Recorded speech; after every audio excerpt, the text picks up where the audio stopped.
Hello everybody, it's March the 27th, 2013, another full moon night, and I've just realised that I seem to often do these videos according to the phases of the moon, which actually is a total coincidence because I hadn't realised until I've sat down to do it.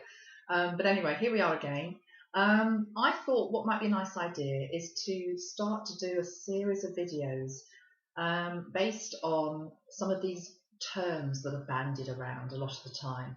And I'd like to do one on third dimensional consciousness and what that actually means, and then look at fourth dimensional consciousness, which is where most of us are at, and then into fifth dimensional and maybe beyond. I don't know, let's just see how far we can go with it.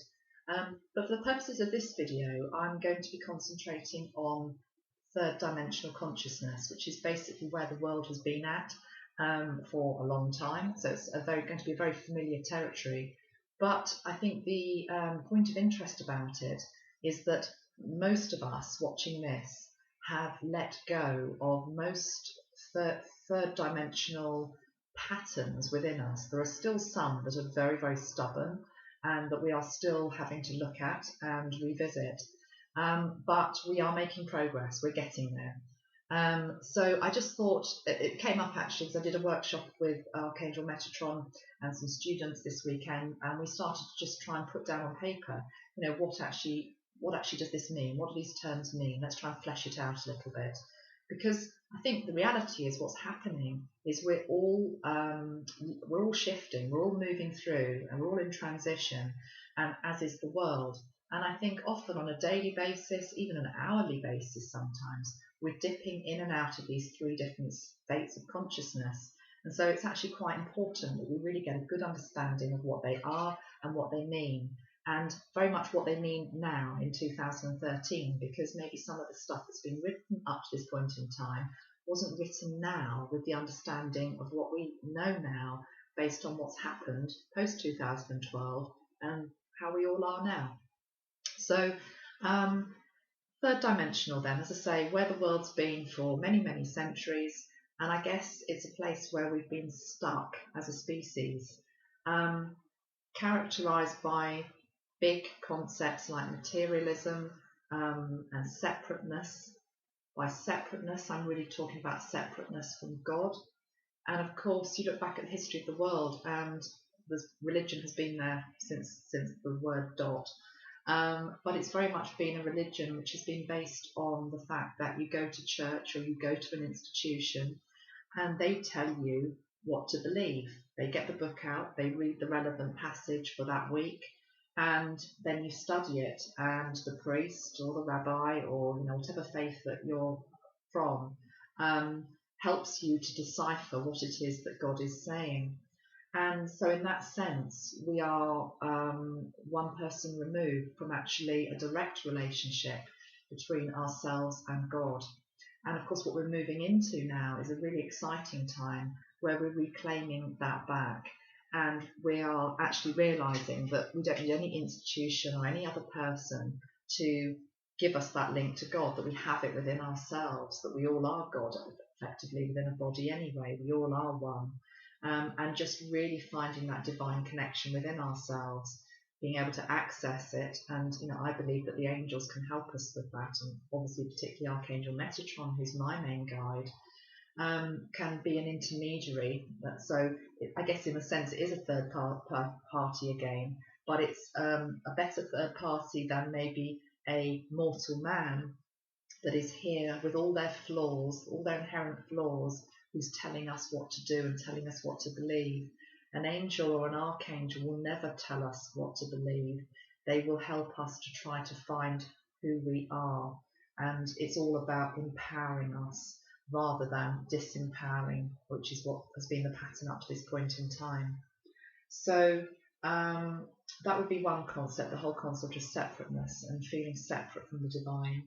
The whole materialistic world that we live in, certainly a lot of the globe lives in. Not everybody, I know, but certainly within Western culture, increasing and has been for many centuries, this rise in materialism, which has brought great greed and in a way has corrupted the value of money. And money was given as a divine energy is something that we need. It's something that we can exchange goods and services for.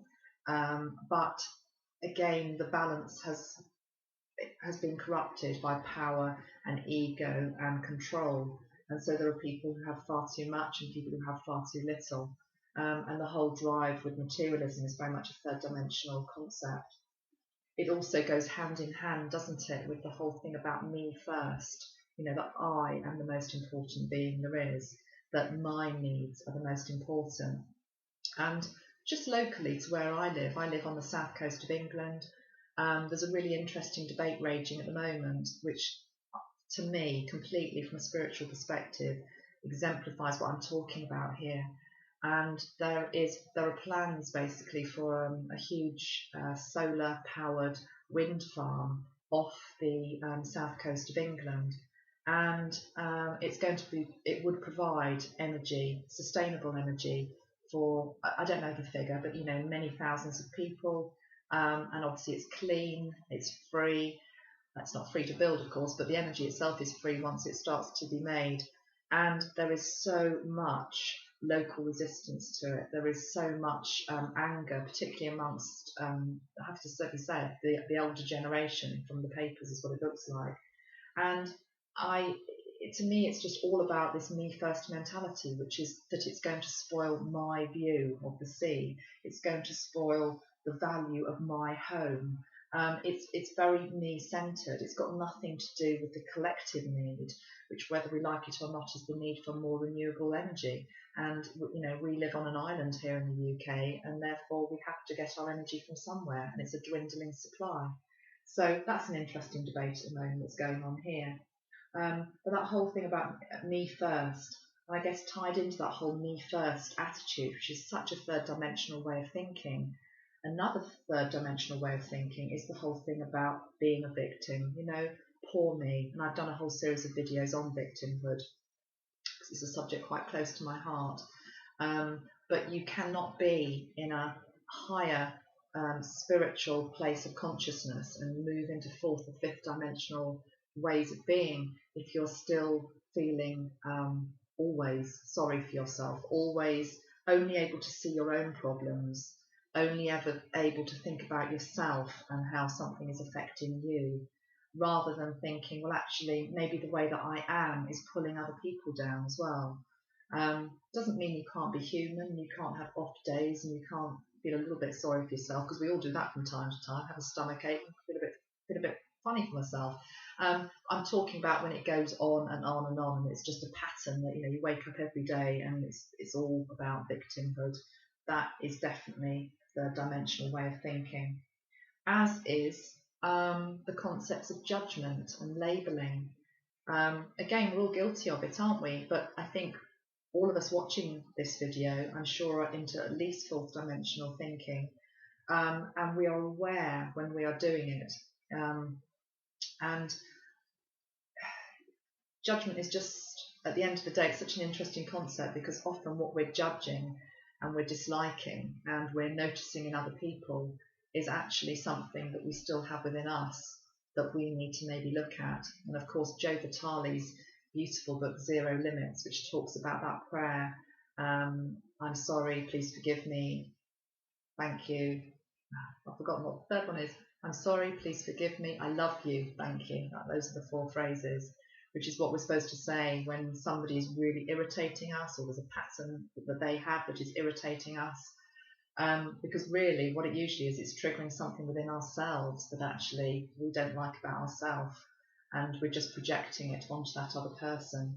So that phrase, I'm sorry, please forgive me, I love you, thank you, to the person actually who is the irritant, is very, very powerful. So letting go of judgment, letting go of labelling. I read a really interesting article actually just before Christmas. I can't remember who it was by. Could have been the Barefoot Doctor. And it was talking about this new age movement. And I hate that phrase, new age, because it's always said in a very derogatory manner by mainstream media.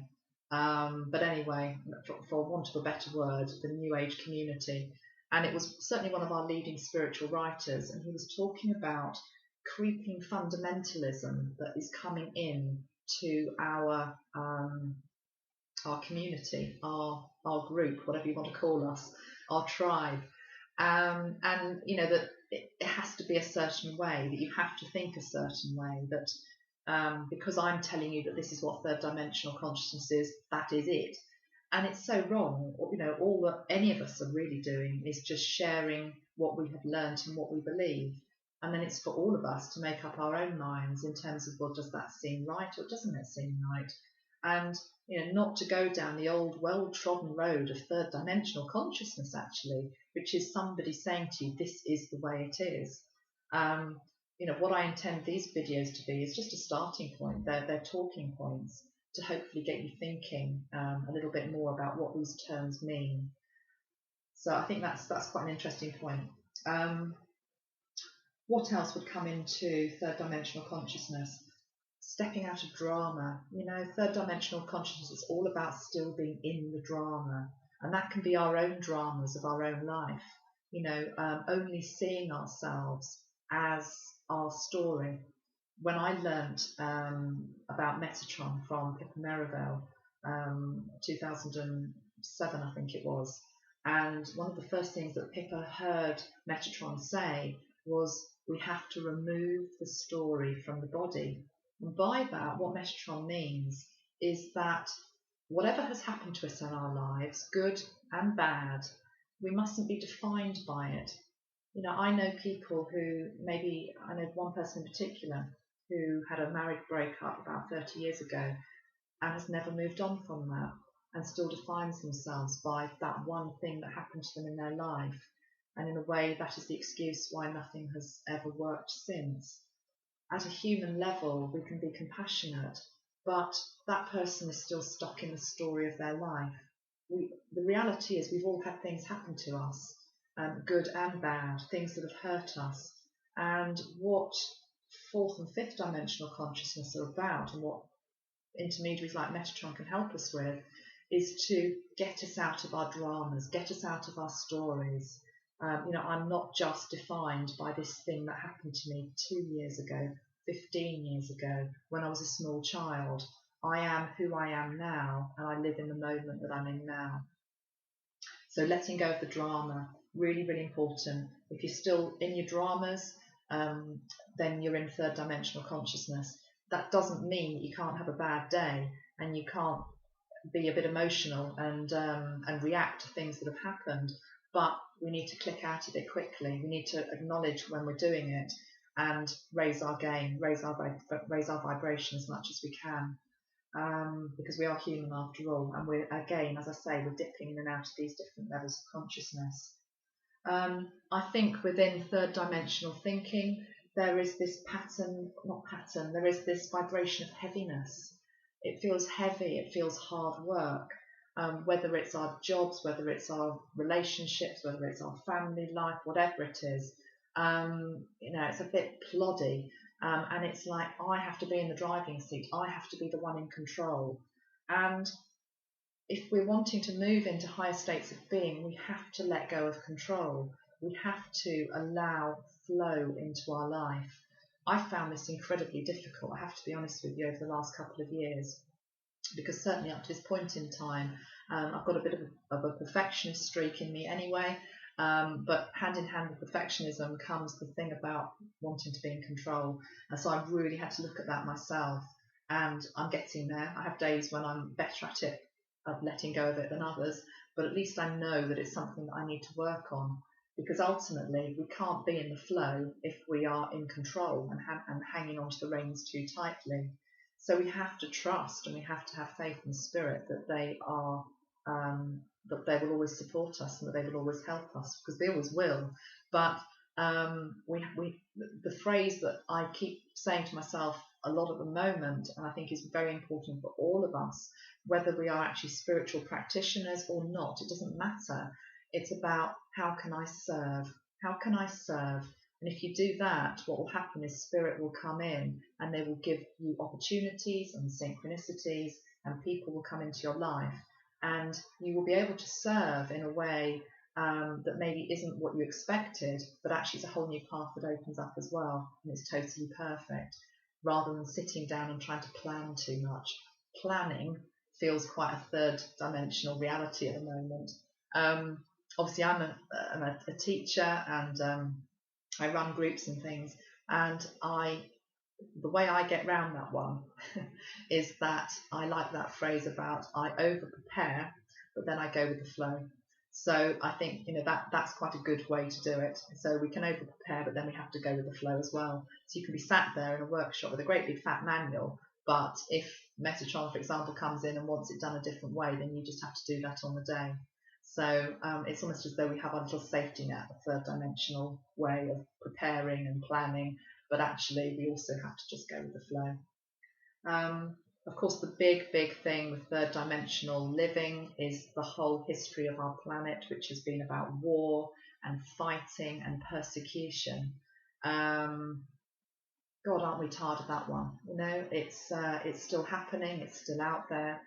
As I record this video, of course, we've got all this inflammatory talk coming from North Korea at the moment. It's something that we have to believe it's possible for us as a species to change, and we can only do that if, again, we step out of the drama of all of it. And I like watching the news from time to time. I'm interested in current affairs, as I've said before, but I really watch it and I detach from it. So I can watch the North Korean leader posturing and saying what's being said, but in a way it's like watching a play. It's not actually something that I'm getting emotionally drawn into too much, because if we do that, we give power to it. We give power to somebody like that. So the new way, obviously, going into fourth and fifth, is about peace and forgiveness and love, but I'll talk more about that on other videos. I think I'd like to end this one with just a little bit of colour, and really just showing the colours that link maybe to these different states of being. So just putting that in a way that you can see that nicely, putting it out to the light. Okay, red. Red traditionally has been a colour associated with the base chakra, and of course red is about all our survival issues, and it feels very it's a colour that to me is very much a third dimensional colour. Still very important, because of course it's linked also to our physical bodies, but within the red, within the base chakra, as I say, it's all the issues to do with survival. So it's, am I safe? Do I have enough food? Do I have enough money? Do I have clothes on my back? Will I be provided for? And the answer from a spiritual perspective, of course, is yes, we will. But as I've said, we have to let go of the control of all that. So to me, a third dimensional vibration, just to show where we're moving colour-wise, we'd start with the red. Moving into fourth dimension, we'd be going into the pink.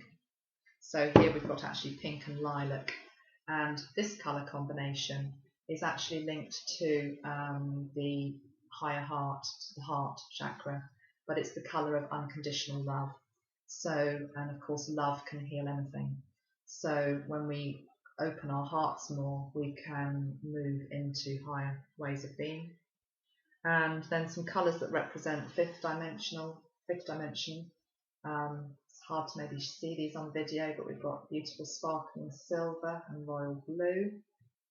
Got this one, which is very important over Easter time. This is rose pink and silver. And rose pink and silver, this colour combination is very linked into Christ consciousness as well. So again, the energy of love, but just an even more heightened vibration of that. And then a final colour I just wanted to show you is this beautiful turquoise blue. Turquoise blue, again over silver, could be gold. Gold is also the colour of the fifth dimension as well. But again, from a colour therapy perspective, these are some of the newer shades that we're working with, that we believe represent these new states of consciousness that are coming into the planet, and they're sparkly and iridescent and literally out of this world. So I think that's where I'll leave this particular video for now. Hope you've enjoyed it. Please email me any questions you have with regard to this series of videos about third, fourth and fifth dimensional living. I'd like it to be an interactive thing, so if you've got any questions, either do so via my Facebook page, which is amandaellis.co.uk. Sorry, my email is amandaellis.co.uk, or my Facebook page, which is Angelic Celestial Colours. That's right. Okay, getting confused.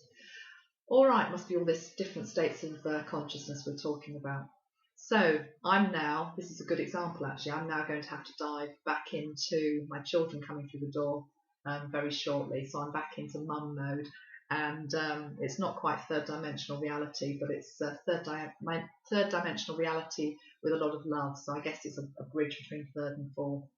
So wish you all happy springtime, and next video on fourth dimension will be, I don't know, either in a few days or a few weeks, but it's coming. Email me some questions. Thanks very much. Bye.